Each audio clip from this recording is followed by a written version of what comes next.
Magandang gabi po mga kababayan, mga ka-DDS sa Luzon, Visayas at Mindanao. Ganon din sa ating mga kababayang OFW at seafarers sa iba't ibang mga bansa at yung mga kababayan nating permanent residents na ng bansang kanilang tinutuluyan.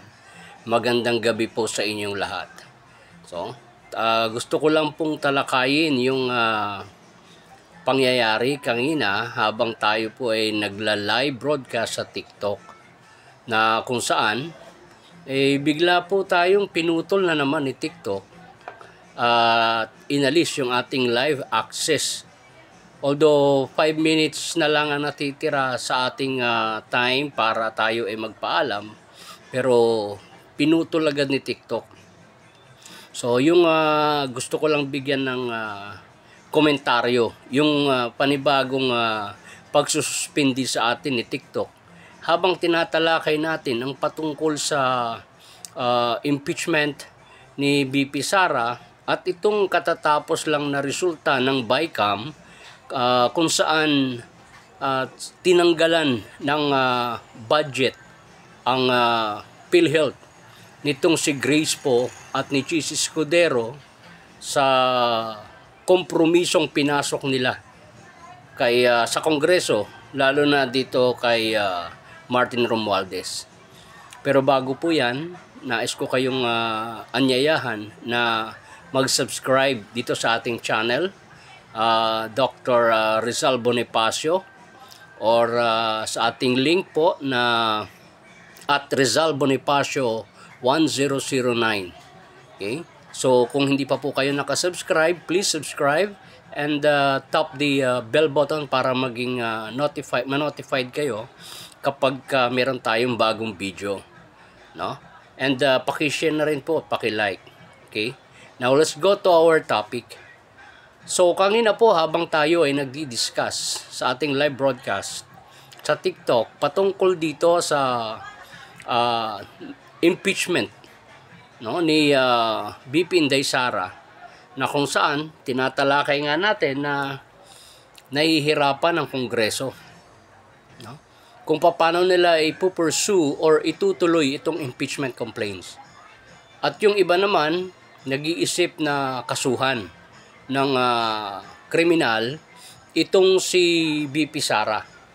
Ayon na rin dun sa mga fabricated evidence na ginawa nila sa mga pagdinig ng Quadcom at nang dito sa yung sa budget hearing, pati na dito sa committee ni Joel Chihuahua, yung good government and accountability. So binanggit natin dyan na hindi nila makakasuhan si BP Inday Sara ng mga kasong kriminal dahil si BP Sara ay isang impeachable government officials.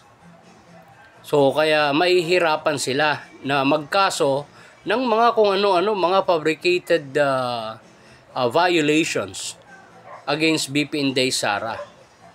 At ngayon, ang dilema nila itong substance ng mga ipinail na impeachment complaints na kung saan puro basura. Lalo na doon sa ipinail ng grupo ni Terrorista Antivirus sa pangunguna nung kanyang alagang aso na si Percival Sendanya at itong kanilang spokeswoman si Leila Saba de Lima, no? Talagang basura na po talaga yung laman ng kanilang impeachment complaints. At yung dito naman sa Kamatayan Black, sa pangunguna nitong ni Nery Colmenares, na kung saan finokus daw nila sa betrayal of public trust, pero lahat naman ng laman na inilagay niya na hinati pa nila sa tatlo, no? Na betrayal of public trust daw in 3 what they call this in 3 items. Pero lahat po ng 3 items na yan is not answerable by the OBP, but rather answerable by the COA. So ito ngayon yung dilema ng Kongreso, no? So kaya sabi natin, nahihirapan na sila.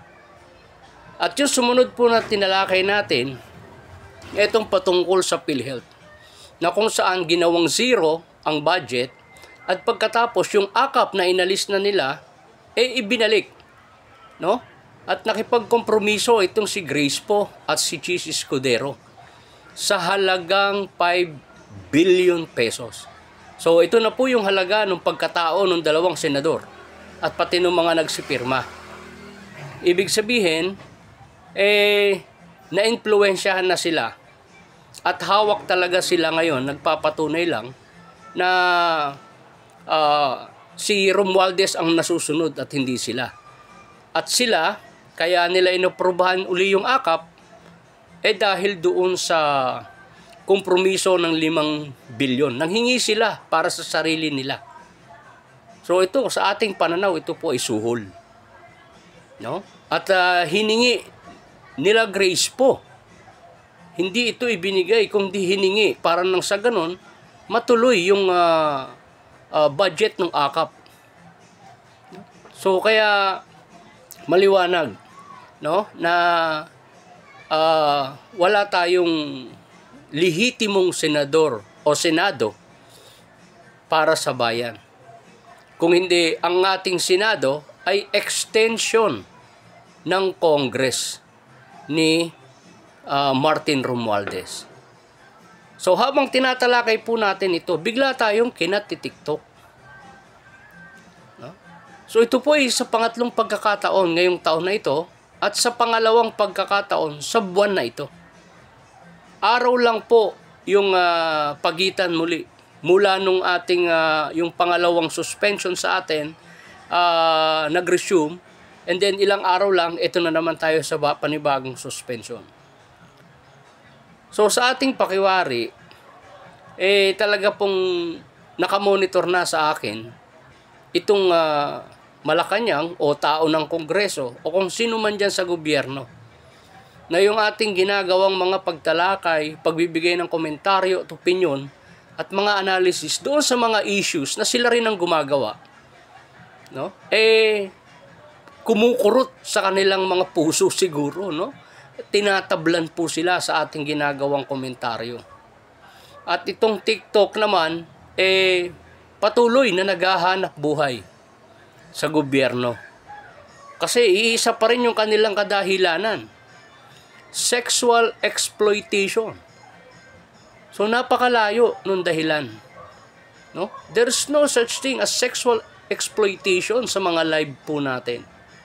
At alam ng ating mga followers yan sa TikTok. So kaya maliwanag na talagang pinipigilan nila hanggat maaari ang mga katulad ko na nagbibigay ng sariling opinion at komentaryo at nagpa-practice ng kalayaan sa pamamahayag. Dahil ito po protektado at nakasaad sa ating konstitusyon. At ito yung kanilang pinipigilan na sa ating pakiwari, ayaw po nila ng gobyernong ito, ayaw nila na mas dumami pa yung mga tao at mga kapwa nating Pilipino na makaunawa sa mga ginagawa nilang kabulastugan, partikular sa budget na kung saan ito po ay mula sa mga pinagpaguran at pinagpawisan ng taong bayan. Na sila lang ang gumagastos ng malaki at ang ibinabalik sa ating mga kababayan ay kakarampot.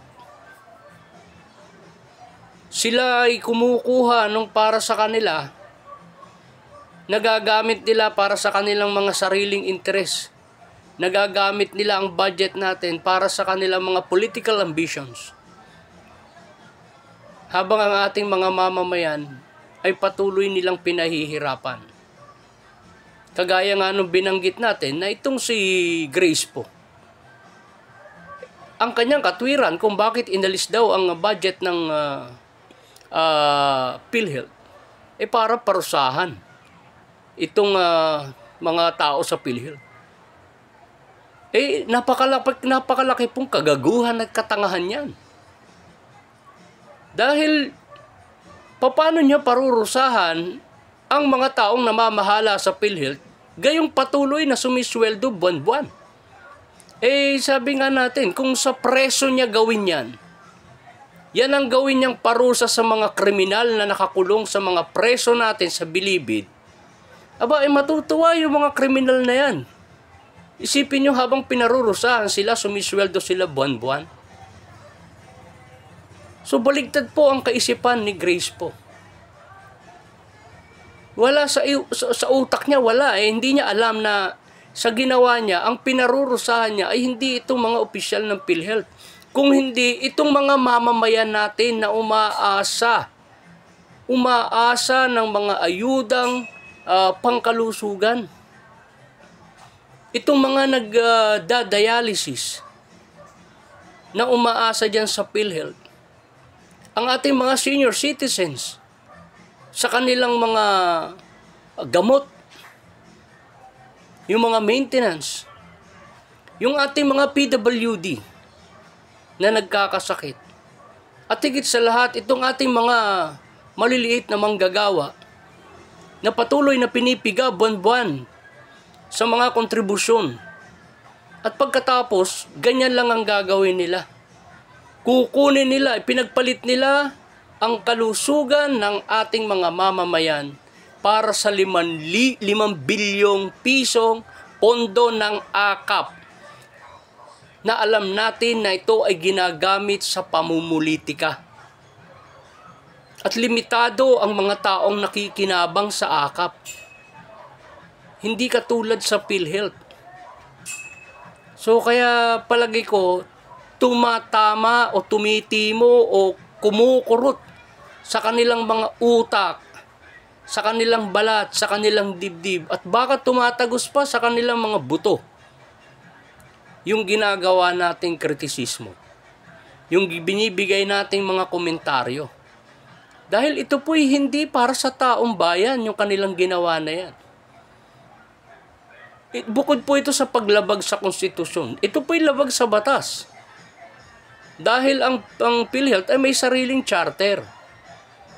At hindi dapat isiro. At hindi katwiran na meron silang natirang 500 billion para siruhin mo yung budget ng PhilHealth. Nung meron ngang budget ang PhilHealth, eh hindi na nila magawa ng maayos yung pagbabayad, yung kanilang responsibilidad sa mga ospital at sa ating mga kababayan na nagpapa-ospital o nangangailangan ng medical attention. Eh di mas lalo ngayon na ginawa nilang zero budget ang PhilHealth. Mas binigyan lang ni Grace po at ni Chis Escudero ng katwiran ang pamunuan ng PhilHealth para sabihin sa kanila at sa taong bayan na kaya kami nagkukulang ay dahil wala kaming budget. At itong 500 billion na ito na sinasabi ng PhilHealth, eh ito yung target naman ng Tingog Party List. Kaya nga nakipagkontrata sila sa PhilHealth tsaka sa DBP para yung pera ng PhilHealth ay magamit sa pagpapagawa ng mga ospital at may pambili ng mga aparatos at mga kasangkapan sa medical ng mga ospital na ipagagawa nila. Iyan po ilabag din sa batas dahil wala sa mandato ng PhilHealth ang magpagawa ng mga ospital at bumili ng mga medical instruments and apparatus. So kaya idinaan nila sa DBP, ginamit nila. DBP ang maglulong. DBP ang magbibigay ng pautang sa mga LGU. At sino ngayon? Ano ang magiging role ng PhilHealth? Ito yung magiging assurance. Sila ang sasalo ng bayarin. At sino ngayon ang kikilalanin at magiging sikat sa taong bayan? Tingog Party List. So ito yung mga pinaggagawa nila. Purong pampupolitika.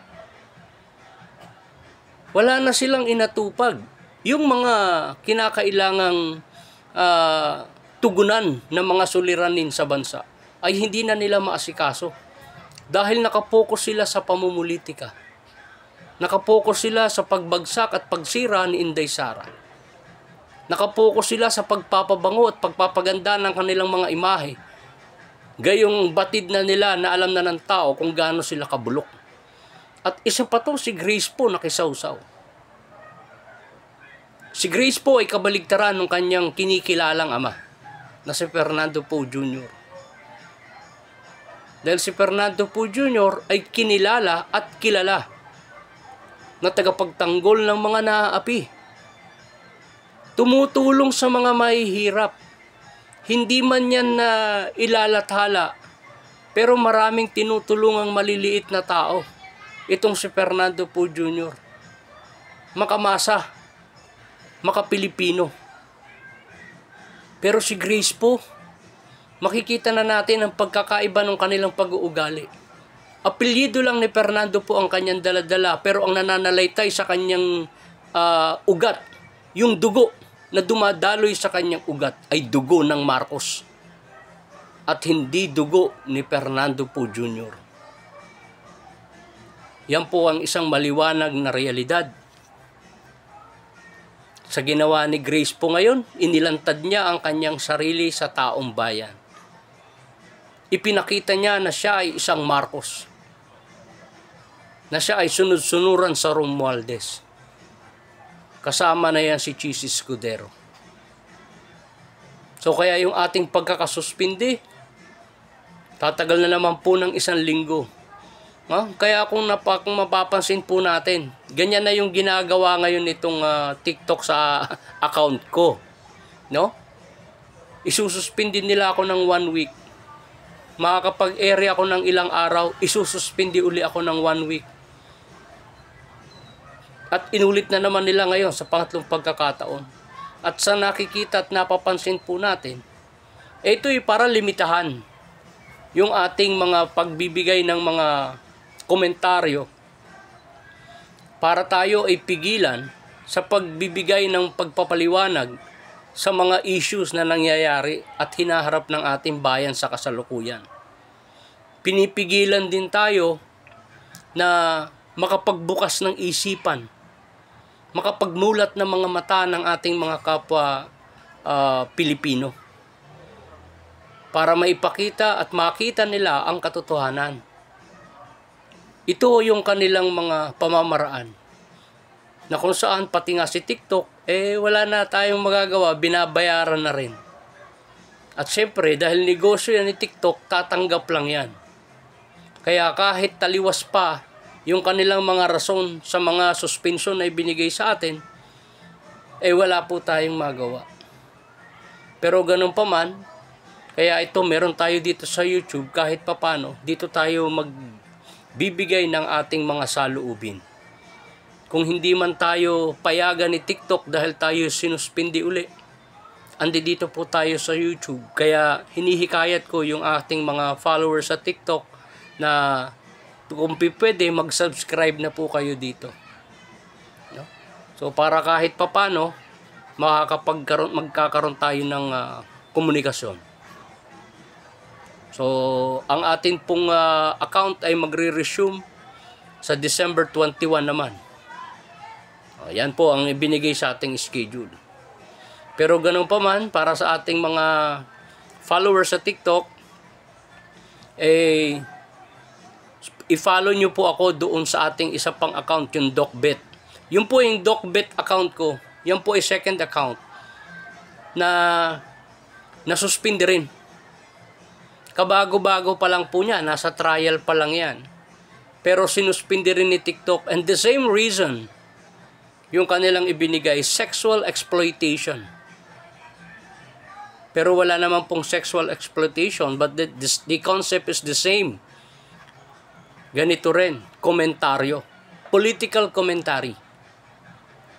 So, parehas. Pero at least naka-resume na po dun sa DocBet, kaya dun tayo magpapatuloy. So, ini-encourage ko po yung iba nating mga followers to follow me doon sa second account and to subscribe dito sa ating channel. No? At Rizal Bonifacio 1009. Yan po yung i-type ninyo. So again, thank you so much. For the meantime, yan lang muna po, pinaalam ko lang po sa inyo, no? Para dun sa mga nabigla kanina at bigla tayong nawala, bigla tayong naputol, no? Ilan po yung ating viewers kanina, napakarami, no? So again, thank you so much at sana po mag-follow kayo dito sa ating channel dito sa YouTube. Magandang gabi po sa inyong lahat.